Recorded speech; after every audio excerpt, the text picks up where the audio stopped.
Lakini sisi tutazungumza hapa kwa ufupi kabla ya kuliingia jambo hili au kuzisoma hadithi.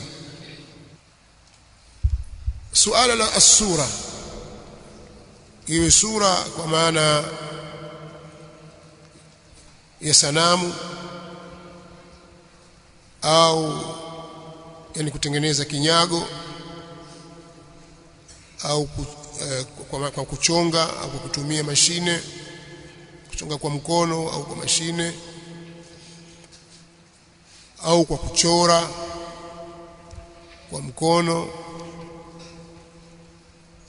au kwa mtambo maalumu au kwa kutumia ala maalum, photograph, kutumia kamera au picha ya video na mfano wa hivyo. Jambo hili kihukumu linagawanyika, haliko katika hali moja. Kwanza katika hali mbili za kuzingatia, vyenye roho na visivyokuwa na roho. Kuvichora au kuvichonga au kuvipiga picha vitu visivyo na roho, hukumu ni moja, kwamba hilo si haramu. Kupiga picha nyumba, gari, mlima na mengineyo, pana ikhtilafu dhaifu, lakini haizingatiwi. Ikhtilafu yenyewe ni kuhusiana na vitu vinavyokuwa na visivyokuwa, kama vile miti. Wapiga picha mti unatoka kuwa mdogo mpaka unakuwa mkubwa. Baadhi ya ahlul ilmi pia wanaingia katika hukumu ya sura za haramu, kwa maana ya kwamba haifai pia kupiga picha mti. Hii ni kauli lakini ni dhaifu, marjuh. Hapa tunazungumzia vitu visivyokuwa na roho, sawa? Ama vitu vyenye roho kama binadamu, wanyama wa aina zote na ndege, samaki na kila chenye roho, pameharamishwa kukisawir. Ikhtilafu imekuja katika matumizi ya ala ya kusawiria. Kwa mfano, utakapopiga picha au utakapokitengeneza kitu ukakichonga kama kinyago, sawa? Kisema kinyago utaelewa nadhani. Mtu akakaa akachonga kama ni kigogo cha mti akakichonga mpaka akatokea mwanadamu, au akachora tembo akamchonga akatokea tembo, mnyama, twiga, farasi, samaki, ndege. Kauli moja ya wanazuoni kwamba hiyo ni sura na ni haramu, kauli moja. Na kazi unayoifanya hiyo itakuingiza motoni, kwa sababu utakalifishwa siku ya kiyama. Hichi ulichokichonga wewe ukakiunda ukafananisha na kiumbe cha Allah chenye roho, utalazimishwa siku ya kiyama ukitii roho, na hutaweza. Tunazuoni wote ahli sunnah wal jamaa wakafikiana kwamba jambo hilo ni la haramu.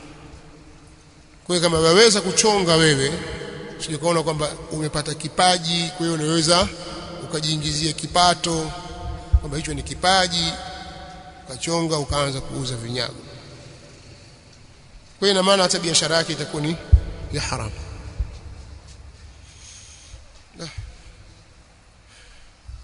Ndio tuende haraka. Jambo la pili ni kuchora. Ukichora kiumbe chochote chenye roho, mchora kuku, bata, mwanadamu, awe ni kiongozi au mtu wa kawaida tu, ukachora vizuri akaja vile vile kwa sura yake, sawa? Umemchora kwenye karatasi au kwenye ukuta, kwenye nguo, maadamu ni kitu chenye roho. Wanawachuoni hawakukhtalifiana juu ya uharamu wa jambo hili, na hawa wote wanaingia katika hukumu ya musawirin. inapotajwa hukumu ya almusawwirin na hawa wanaingia huyu mchoraji. Kwa maelezo haya utaingia hukumu ya uharamu kwa picha zenye kivuli na zisizokuwa na kivuli. Ma lahu dhillun wa ma laysa lahu dhill, hizo zitaingia hapo. Sawa. Sasa hivi ulimwengu umebadilika, mambo mengi yanapelekwa kwa mitambo.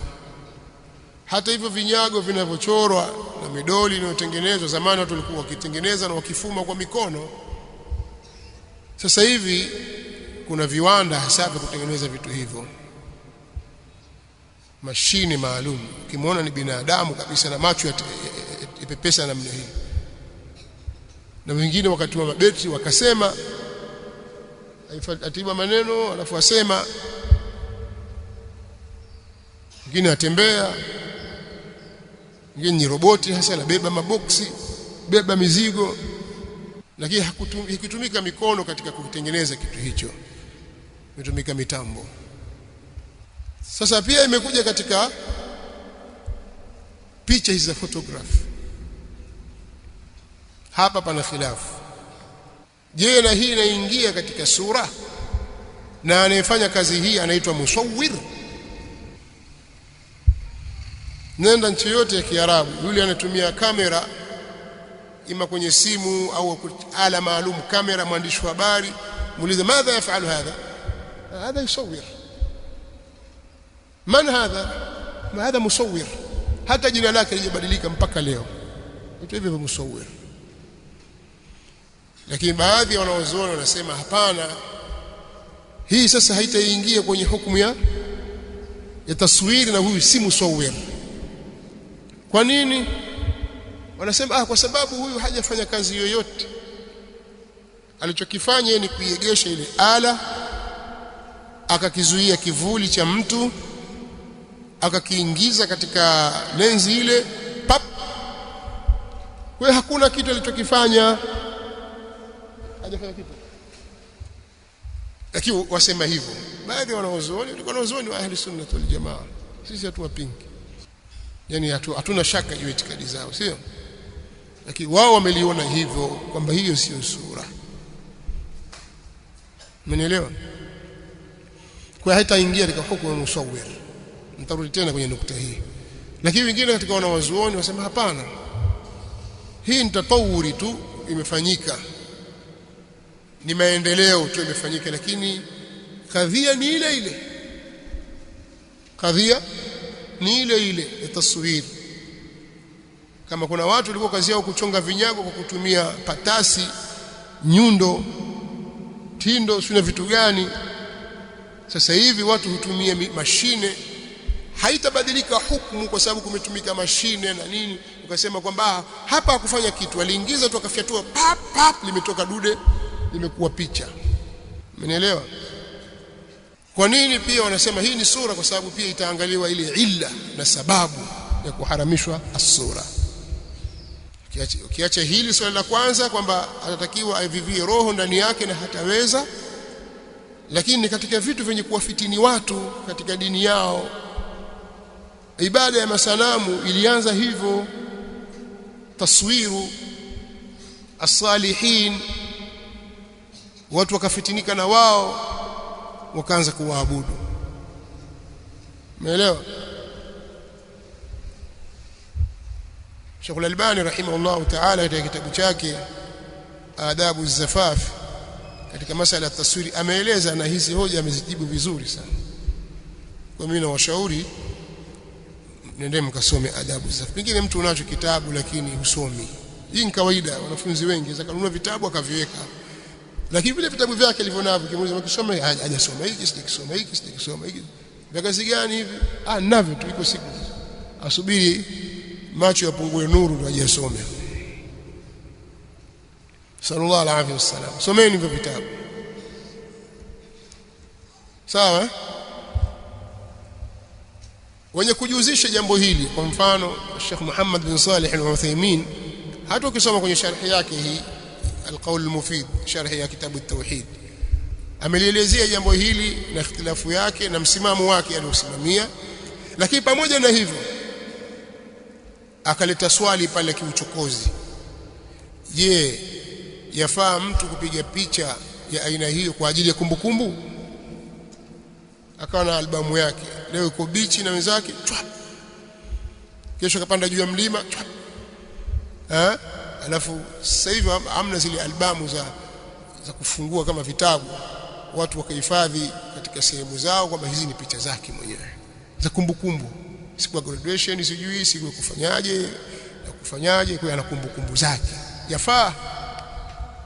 Asema la, hilo halifai.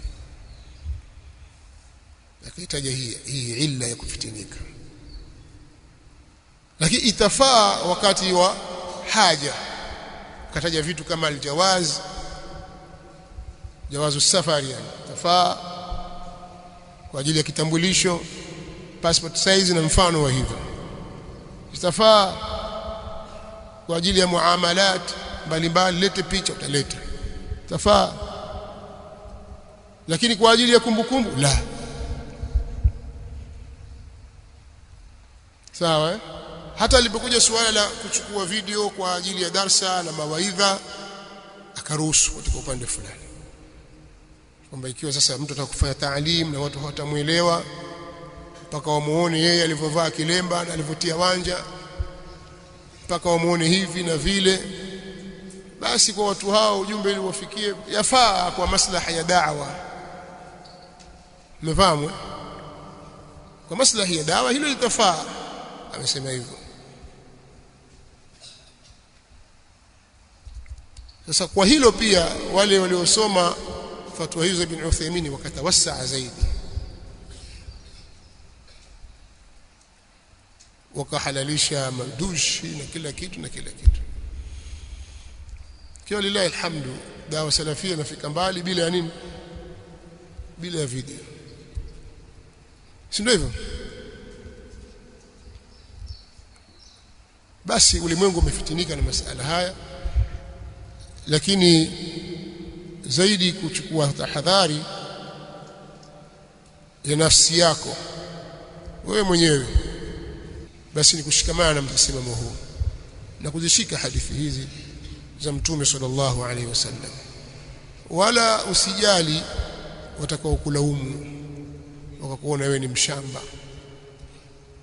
Usijali, kwa sababu sote tutarudi sehemu moja tu, alafu tutakwenda kuulizwa mbele ya Allah subhanahu wa ta'ala. Sasa huu ni ufafanuzi mfupi nimeutaja, wa ila masala ni marefu zaidi na wakati haupo.